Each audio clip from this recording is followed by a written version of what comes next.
Hi guys, welcome back to my channel. Today I'm going to show you how you can lock any apps on Android. So no need to install third party if you use the minimum Android 11. There is a app lock on your Android setting. You can access your Android settings first and try to search manually here the app lock. You can try to type app lock.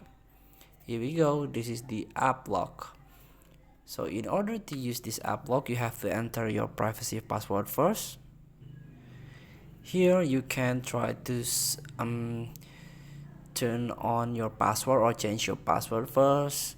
Here there's a privacy features. This is the app lock. You can tap it and you can search the app that you want to lock. Here you can try to enable by slide this a app. So if you try to open this app, you need the password or you need the pin.